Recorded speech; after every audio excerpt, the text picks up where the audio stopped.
Study करना है microspore के बारे में, यानी कि मेल गैमेट्स के करेक्टर के बारे में, और उसकी कौन कौन सी विशेषताएं होती हैं और उसका स्ट्रक्चर किस तरह का होता है। यूपी बोर्ड के लिए बहुत ही इंपॉर्टेंट है, क्योंकि यहाँ से क्वेश्चन आते हैं, कई प्रकार के क्वेश्चन आते हैं, एक नंबर में खासकर आता है। तो माइक्रोस्पोर के बारे में हम जानते हैं कि माइक्रोस्पोर क्या होता है। माइक्रोस्पोर इसे क्यों कहा गया है? सूक्ष्म बीजाणु, यानी कि ऐसे बीजाणु जो बहुत सूक्ष्म होते हैं उनको देखने के लिए सूक्ष्मदर्शी का उपयोग किया जाता है, माइक्रोस्कोप का उपयोग किया जाता है, उसे हम माइक्रोस्पोर कहते हैं, सूक्ष्म बीजाणु कहते हैं। देखिए माइक्रोस्कोप जो है 3 तरीके का होता है, सिंपल माइक्रोस्कोप, कंपाउंड माइक्रोस्कोप और इलेक्ट्रॉन माइक्रोस्कोप। तो माइक्रोस्पोर को देखने के लिए जिस माइक्रोस्कोप का हम यूज करते हैं उसका क्या नाम है? Compound microscope. तो माइक्रोस्पोर को हम मेल गैमेट्स भी कह सकते हैं, नरयुग्मक है, मेल गैमेट्स कहा जा सकता है, या इसको हम पॉलन ग्रेन कहते हैं। पॉलन ग्रेन को हिंदी में क्या कहेंगे? परागकण। अब देखिए इसके कुछ स्पेशल कैरेक्टर्स हैं जिसको नोट किया गया है, आप प्रत्येक को देखिए। पॉलन ग्रेन का फॉर्मेशन पीएमसी के द्वारा होता है, यानी कि पॉलन ग्रेन का जो फॉर्मेशन है कहाँ होता है? एंथर के अंदर। एंथर के अंदर क्या होता है? अगले वीडियो में आपको बताया गया था। पीएमसी पॉलन मदर सेल्स, यानी कि कुछ विशेष प्रकार की कोशिकाएं होती हैं, पॉलन को बनाने वाली कोशिकाएं होती हैं, जिसको हम पीएमसी शॉर्ट फॉर्म में कहते हैं। इसका फुल फॉर्म है पॉलन मदर सेल्स।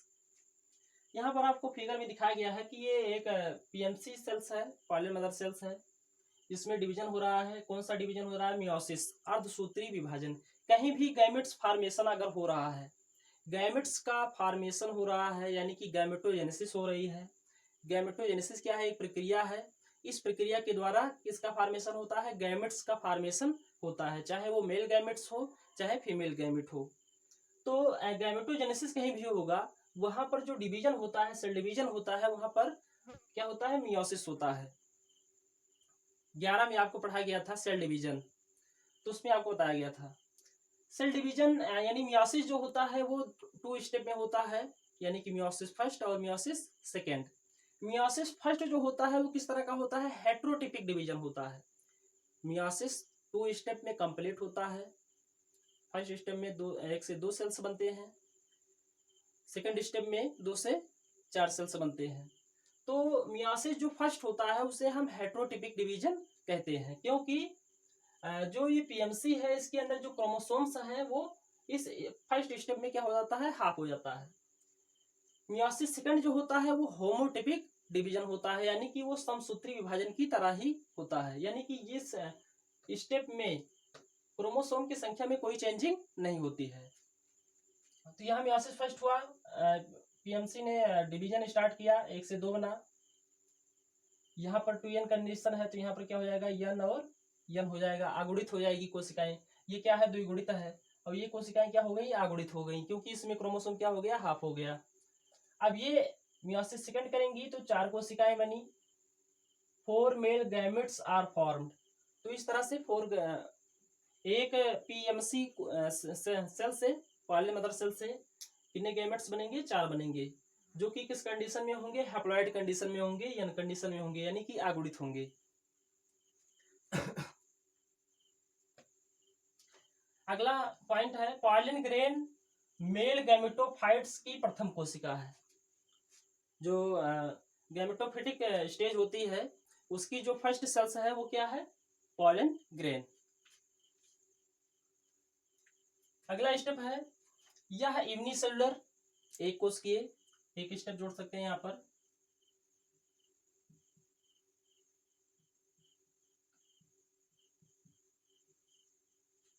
यह माइक्रोस्कोपिक यूनिसेलुलर हैप्लॉइड स्फेरिकल और एग लाइक बाइलेयर संरचना होती है, यानी ये माइक्रोस्कोपिक है, सूक्ष्म है, एक कोशिकीय है, आगुणित है, ये गोलाकार हो सकती है, अंडाकार हो सकती है, और इसकी जो सतह होती है क्या होती है? बाइलेयर होती है। बाइलेयर मतलब 2 सतहें होती हैं, एक खुरदरी होती है और एक जो है चिकनी होती है। जो खुरदरी लेयर होती है उसे हम एक्जाइन लेयर कहते हैं, यानी कि बाह्य चोल। जो चिकनी होती है उसे हम इंटाइन लेयर कहते हैं, यानी कि अंतःचोल। वेरी वेरी इंपॉर्टेंट, इसको आप नोट कर लीजिए। प्रायः पॉलन ग्रेन की माप, प्रायः पॉलन ग्रेन की जो माप होती है क्या होती है, 20 से 50 माइक्रोमीटर होती है। यानी कि इसकी जो औसत माप लिया गया है, जो मेजर किया गया है, वो कितना है, 20 से 50 माइक्रोमीटर। पॉलन ग्रेन की माप 20 से 50 माइक्रोमीटर होता है। ये पॉइंट जो है बहुत इंपॉर्टेंट है, कंपटीशन में यहां से क्वेश्चन पूछे जाते हैं। सबसे छोटे आकार का पॉलन ग्रेन, सबसे छोटे आकार का पॉलन ग्रेन मायोसोटिस, मायोसोटिस एल्पेस्ट्रिस, मायोसोटिस एल्पेस्ट्रिस है, जिसकी माप है 10 माइक्रोमीटर। सबसे छोटे आकार का पॉलन ग्रेन क्या है, मायोसोटिस एल्पेस्ट्रिस, कितना होता है, 10 माइक्रोमीटर। सबसे बड़े आकार का पॉलन ग्रेन, सबसे बड़े आकार का पॉलन ग्रेन क्या है, किसका होता है, Mirabilis jalapa, 200 micrometre. Mirabilis jalapa एक इंपॉर्टेंट प्लांट है, जिसको आप जेनेटिक्स में पढ़ेंगे, इसके बारे में एक्सपेरिमेंट किया गया था। अगला स्टेप है पार्थेनियम। पार्थेनियम का नाम तो आप लोग सुने होंगे, जिसको हिंदी में कहते हैं गाजर घास। आप अपने खेतों में देखे होंगे, गाजर की पत्ती की जैसी संरचना होती है, लेकिन वो गाजर नहीं है, उसकी जैसी संरचना है। तो गाजर घास यानी कि पार्थेनियम। हेस्टेरोफोरस, इसका जो साइंटिफिक नेम है पार्थेनियम हेस्टेरोफोरस। चीनोपोडियम, चीनोपोडियम बथुआ, जिसका साग आप लोग खाते हैं। और सौरघम यानी कि ज्वार आदि के पॉलन ग्रेन मनुष्य में एलर्जी उत्पन्न करते हैं। कहने का मतलब है कि ये जो प्लांट्स हैं, इनके जो पॉलन ग्रेन होते हैं, परागकण होते हैं, वो हमारे शरीर में क्या करते हैं, एलर्जी उत्पन्न करने का कार्य करते हैं। Next, pollen grain, pollen grains में असंतृप्त वसा होती है। फैट्स आप लोग पढ़े होंगे बायोमॉलिक्यूल में, फर्स्ट ईयर में, सेकंड ईयर में आपको केमिस्ट्री में पढ़ना है बायोमॉलिक्यूल्स, तो उसमें आपको फैट्स के स्ट्रक्चर के बारे में बताया जाएगा, फैट्स के टाइप्स के बारे में बताया जाएगा।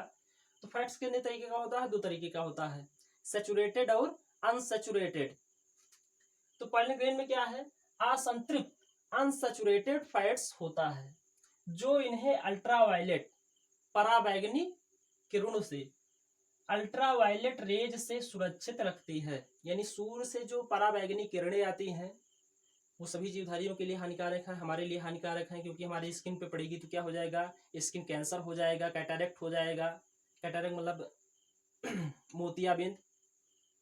तो प्लांट पर भी इसका इफेक्ट होता है, पॉलन ग्रेन नष्ट हो सकते हैं, इसीलिए उनके अंदर विशेष प्रकार का अनुकूलन है। असंतृप्त वसा होती है जो अल्ट्रावायलेट रेज के प्रभाव को निष्क्रिय कर देती है। नेक्स्ट स्टेप है पॉलन ग्रेन का अध्ययन। पॉलन ग्रेन का अध्ययन पैलिनोलॉजी में किया जाता है।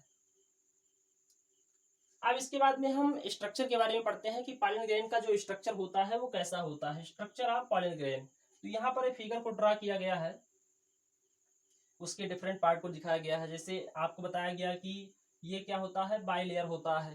तो बाई लेयर यहाँ आप देख सकते हैं, एक तो ये आउटर लेयर और ये इनर लेयर। तो आउटर लेयर को हम क्या कहते हैं, एक्जाइन लेयर कहते हैं। Outer layer of pollen grain is also called exine layer. Inner layer is called intine layer, यानी कि बाह्य चोल और अंतःचोल। जो बाह्य चोल होती है ये रफ होती है, खुरदरी होती है, और इसमें एक विशेष प्रकार का केमिकल पाया जाता है जिसको हम कहते हैं स्पोरोपोलेनिन। इसके अंदर जो लेयर है उसको हम कहते हैं इंटाइन लेयर, अंतःचोल, जो पेक्टोसेलुलोज की बनी होती है। ये जो अंदर वाली लेयर है ये चिकनी होती है, जो रेड कलर की आपको दिखाई पड़ रही है, ये पेक्टोसेलुलोज की बनी होती है। स्मूथ होती है। इसके अलावा पॉलन ग्रेन में जो है कुछ स्पेशल पॉइंट्स होते हैं जिसको हम कहते हैं जर्मपोर। जर्मपोर से क्या होता है, पॉलन ट्यूब का फॉर्मेशन होता है। एक चीज और आप जानिए, डाइकाट के अंदर जर्मपोर की संख्या 3 होती है।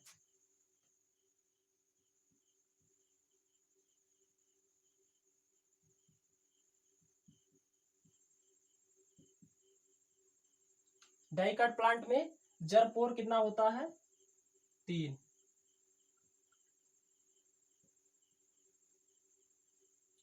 मोनोकाट में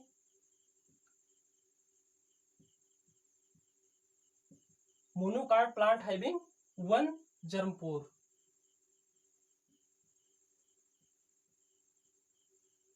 तो यहाँ आप देखकर बता सकते हैं कि जर्मपोर कितना है, 1 2 3, यानी कि ये डाइकाट का पॉलन ग्रेन है। इसमें के अंदर कुछ वैक्यूल्स पाए जाते हैं, इक्तिकाएं पाई जाती हैं, वैक्यूल्स होता है, ये चीजें वैक्यूल्स हैं। इसके अंदर एक बड़ा केंद्रक होता है, न्यूक्लियस होता है, जिसको हम ट्यूब न्यूक्लियस कहते हैं। आगे चलकर ये क्या बनाता है, पॉलन ट्यूब का फॉर्मेशन करता है। ये साइटोप्लाज्म है और ये विशेष प्रकार का सेल्स है जिसको हम कहते हैं जनरेटिव सेल्स, यानी कि जनन कोशिका। यही जनन कोशिकाएं होती हैं जो गैमेट्स बनाती हैं, गुमक बनाती हैं। तो ये है पॉलन ग्रेन की संरचना। अब हम पढ़ते हैं इसके एक्जाइल लेयर और एंटाइल लेयर के डिटेल्स को।